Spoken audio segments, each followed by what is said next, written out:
তাহলে এই নরপিচাস, তুই আমার সন্তানদের বুকে কেন গুলি করলি? আবু সাইদের হাতে কোনো অস্ত্র নেই, ওর হাতে কোনো লাঠি নেই, ও একটা মেধাবী ছাত্র, ও কোনো সন্ত্রাসীর কোনো তালিকা ওর নামে নেই। সেখানে ঠান্ডা মাথায় ওর বুকের ভিতরে একটা নয় কয়েকটা গুলি করে পাখির মতো লুকিয়ে ফেলে হয়েছে। আর সেটা আমরা বসে বসে দেখব, আর সেটা আমরা সহ্য করব? এটা হতে পারে না, হতে দেওয়া যায় না। এর প্রতিবাদে রাস্তায় নামতে হবে। খুনিদের বিচার বাংলার জমিনে করতেই হবে। আজকে এই প্রতিবাদ এবং এই বিক্ষোভের পূর্বে এই সমাবেশে বক্তৃতা দেওয়ার মতো কিছু নেই। বক্তৃতা আমরা সবাই জানি কোন উদ্দেশ্যে আমরা এখানে এসেছি। তবে আজকে ইসলামী আন্দোলন বাংলাদেশ প্রতিষ্ঠিত হয়েছে, তার লক্ষ্য উদ্দেশ্য হল অন্যায় প্রতিবাদ, ন্যায়ের পক্ষে। আজকে বাংলাদেশে যে তাণ্ডব চলেছে, যে হত্যাযজ্ঞ চলেছে, যে নৈরাজ্যতা চলেছে, যে অবিচার চলেছে, যে গুন্ডামি চলেছে, যে সন্ত্রাসী চলেছে, এবং আমার নিরীহ আমার ছেলেদেরকে যেভাবে নির্বিচারে পাখির মতো গুলি করে যেভাবে হত্যা করা হয়েছে, এটা দেখে কোনো সাধারণ যার ভিতরে একটু মানবতা রয়েছে কখনোই সে ঘরে ঘুমাতে পারে না। তারই অংশ হিসেবে আজকে আমরা রাজপথে এসেছি। আজকে আমার ছেলেদেরকে, আমার মেয়েদেরকে আজকে ওরা নির্বিচারে পাখির মতো গুলি করে হত্যা করবে।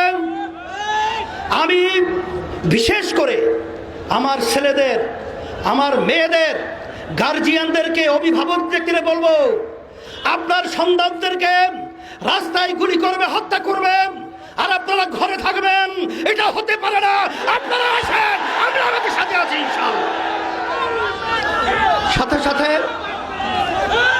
আজকে কোন দেশে আমরা বসবাস করছি? আজকে আশ্চর্য, একটা ছেলে আবু সাইদ, আবু সাইদের হাতে কোনো অস্ত্র নেই, ওর হাতে কোনো লাঠি নেই, ও একটা মেধাবী ছাত্র, ও কোনো সন্ত্রাসীর কোনো তালিকা ওর নামে নেই। সেখানে ঠান্ডা মাথায় ওর বুকের ভিতরে একটা নয় কয়েকটা গুলি করে পাখির মতো লুকিয়ে ফেলে হয়েছে। আর সেটা আমরা বসে বসে দেখব, আর সেটা আমরা সহ্য করব?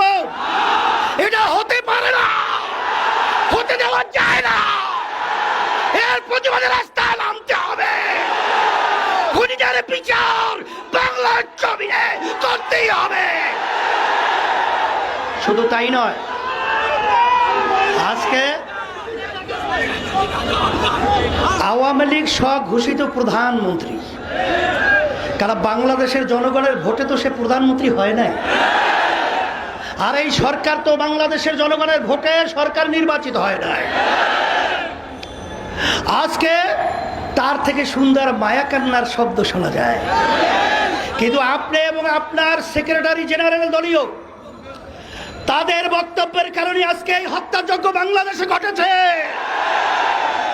আপনারাই আপনাদের সন্ত্রাসীদেরকে উচকিয়ে দিয়ে আমার নিরীহ ছাত্রদের উপরে, ছাত্রীদের উপরে গুলি করে, রান্না চালিয়ে, তাণ্ডব চালিয়ে বাংলার ইতিহাসকে কলঙ্কিত করেছে।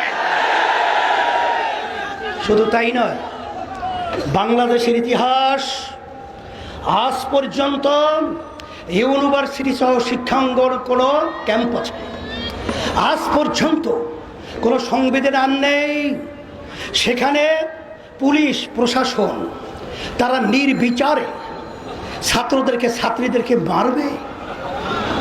বাংলাদেশ এখন বাংলাদেশ নেই, এদেশটা এখন সন্ত্রাসীদের দেশ হয়ে গেছে।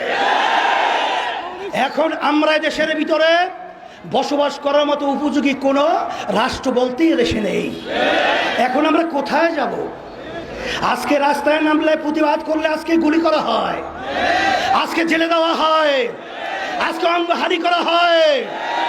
এখন আমাদের দেশ ছেড়ে আমরা ভারত যাব? আমরা কি ইউরোপ এবং বিভিন্ন অন্যান্য দেশে আমরা নাগরিক হব? না, আমরা এই দেশের মাটির জন্মগ্রহণ করেছি, আমরা এই দেশের সন্তান, আমরা এই দেশেই থাকবো। সন্ত্রাসীদেরকে বাংলার জমিন থেকে উৎখাত করে ছাড়বো ইনশাআল্লাহ। এই জন্য আমি আজকে বক্তব্য বেশি লম্বা দেব না। আজকে আইনমন্ত্রী, প্রধানমন্ত্রী এখন যারা নাকি ন্যায্য অধিকার দাবি নিয়ে রাজপথে এসেছিল তাদের কাছে বসার জন্য প্রস্তাব করছেন, কিন্তু যেই যানগুলো ঝরে গেল, যেই মায়ের কোল খালি হলো, যেই সন্তান আজকে মা এতিম হলো, আজকে মা সন্তান হারা হলো, সেই সন্তানদের কি বিচার হবে? তাদেরকে কিভাবে ফেরত দেওয়া হবে? না, কোটা সংস্কার হবে, তাদের পক্ষে তো আমরা আগেও ছিলাম। কিন্তু আজকে আমার প্রশাসন ভাইদেরকে বলবো, কোন হৃদয়বান মানুষ যার একটু বিবেক রয়েছে সে তার গুলি নিয়ে তার সন্তানের বুকে গুলি করতে পারবে? তাহলে এই নরপিশাচ, তুই আমার সন্তানদের বুকে কেন গুলি করলি? তাহলে বুঝা গেল তোরা প্রশাসনের নামে কলঙ্ক। আর তোমরা প্রশাসন কি আওয়ামী লীগের লালিত পালিত ক্যাডার গুন্ডা, না বাংলাদেশের প্রজাতন্ত্রের কর্মচারী? কিন্তু তোমাদের কার্যক্রমের মাধ্যমে আজকে প্রজাতন্ত্রের কর্মচারী প্রমাণিত হয় নাই। তাই আমরা সবাই সকলকে আহ্বান করব, আসেন আজকে বুদ্ধিজীবী, শিক্ষাজীবী, রাজনৈতিক যত পেশার নেশার যারা আমরা বাংলাদেশে বসবাস করি, আমরা এই অন্যায়ের বিরুদ্ধে, এই অন্যায়ের হত্যার প্রতিবাদে, এই জালিমদের বিরুদ্ধে একসঙ্গে যদি ঝাঁপিয়ে পড়ি, ওরা বাংলার জমিনে থাকার সুযোগ পাবে না ইনশাআল্লাহ। এই আহ্বান আমি সকলকে করছি, আসেন। আর বসে থাকলে আমাদের পায়ের নিচে মাটি থাকবে না, এদেশে আমাদের জানমাল ইজ্জতের নিরাপত্তা থাকবে না, আমাদের স্বাধীনতা থাকবে না। তাই আমাদের স্বাধীন দেশে আমাদের স্বাধীনতা নিশ্চয়তা করার জন্যই রাজপথে নামার জন্য সকলকে আহ্বান জানাচ্ছি। সাথে সাথে আগামী দিন আলহামদুলিল্লাহ আজকে সারা দেশে আমাদের জেলা মহানগরে এর প্রতিবাদ বিক্ষোভ হচ্ছে। আগামী দিন জুমার পরে যারা নাকি আজকে ন্যায়ের পক্ষে জীবন দিয়েছে, অন্যায়ভাবে যাদেরকে হত্যা করা হয়েছে, তাদের রুহের মাগফিরাতের জন্য দোয়া হবে এবং সাথে সাথে সকলকে নিয়ে বিক্ষোভ প্রতিবাদ মিছিল হবে। এবং আগামী দিন যুব সমাবেশ হবে এখানেই, আল্লাহ কবুল করে বিকালে।